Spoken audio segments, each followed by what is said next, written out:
All right, we're going to make a CNC sign. Part 1 is the design of the sign. Okay, before we even get into our designing part though, you're going to need to find a nice piece of wood here. I've got this box of lovely scraps. Really doesn't matter what you pick.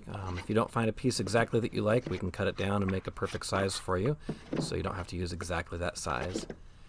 Once you find your perfect size, you're going to want to measure it, all 3 dimensions. So measure the length, the width, and finally the thickness. Nearest 1/8 of an inch is fine for this project. Once you have your fractional measurements, you'll want to convert those to decimals so we can import those into the program that we're using. So be sure to write that down somewhere. All right, we're going to use a program called Aspire. There's my puppy there in the picture. Gotta love him. Create a new file, and where it says job size, you're going to input the decimal sizes for your piece. Make sure you're in inches and not millimeters. Also make sure that the wide direction, the X direction, is your larger dimension so that it sits horizontally. Okay, also in this area, we're going to want to make sure that our 0 position is correct. We're using the material surface and the bottom left-hand corner. Material surface, bottom left-hand corner right there. When you're done, click OK, and you get your design screen. We're going to use the text tool. It's the little T with the box, and it takes a second for the fonts to load. Once that appears, input a font. You can change your fonts. Fun fact on that, if you click on that font box and click it again, you can use your arrow keys to scroll up and down. You do want a big, thick, chunky font. Really thin fonts do not engrave well, so find something that's got some bulk to it. Type a simple text. You can do multiple lines if you want. Left, center, and right justify. There's a couple ways to change the size. One is by typing in a height where it says text height. Once you hit close, you can still modify that. You can click on the T to edit again, or you can use the control handles to change the size. Grab a side one and you can change the aspect ratio. And if you grab the black corner on the outside, you can change the rotation. Once you have a size and rotation you like, press the F9 key. That centers it in the workpiece.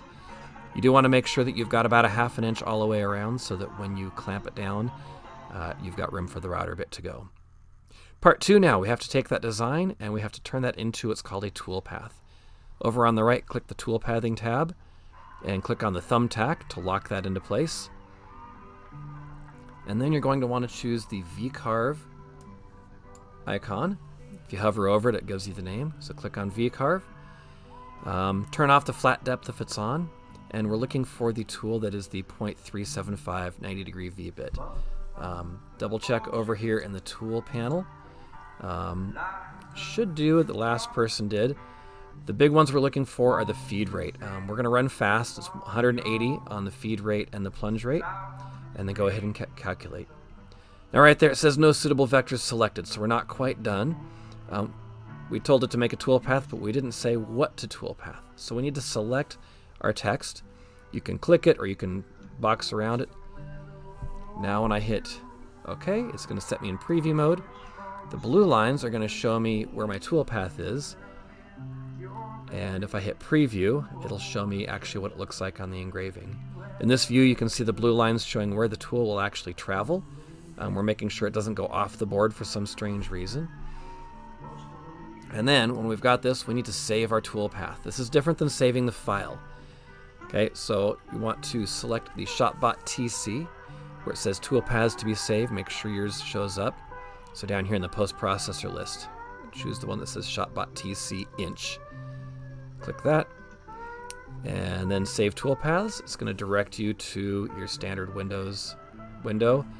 You want to save that to a USB drive and give it a name that is descriptive of what you're doing. Usually we do our name, a project name, and a lot of times we'll do the tool as part of the file name. Okay, so on this screen here, I don't think I have my USB drive plugged in, but at this point, you'd click the USB drive, give it a name, and hit save. In your file name, again, make sure you've got the shopbot.tcinch.sbp down there where it says save as type. If it doesn't say that, go back and fix it. Okay, save it.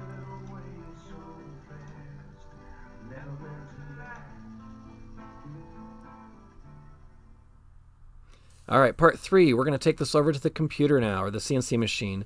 This is our CNC phase of the design.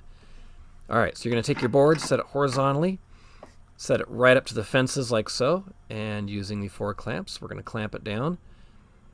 Clamp all 4 corners. You want to hold just about 1/4 inch at the edge. Make sure that the router bit's not going to hit it. You can see where we've already done that a few times.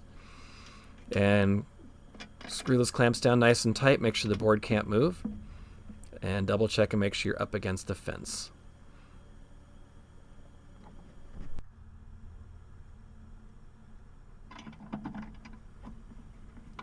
Again, make sure you do all 4 corners.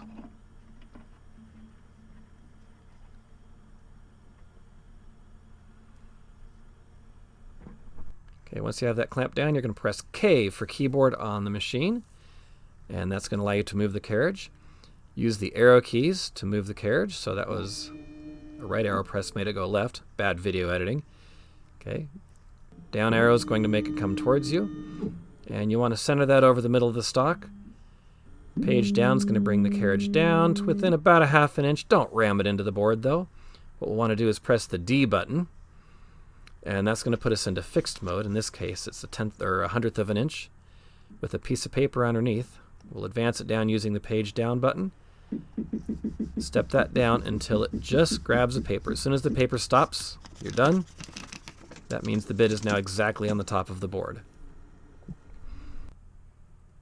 Okay, so at this point, got our Z-axis down. We're going to hit escape once to get out of fixed mode, escape twice to get out of keyboard mode. Our Z-axis is still not 0, so we're going to type Z for 0, Z for Z-axis, and now our Z-axis reads as 0. We're going to type MH to move home, and if we look at the machine, it's going to pick that up and move to the 0, 0 XY position, and now we are ready to machine. Make sure you take the piece of paper away. Double check when at the home position that it's at the X0 position, so it should be right on that edge, and at the Y0 position on that edge. If not, we'll need to go back and reset the X and Y. At this point, we are ready to machine, so we're going to step back and close the cabinet.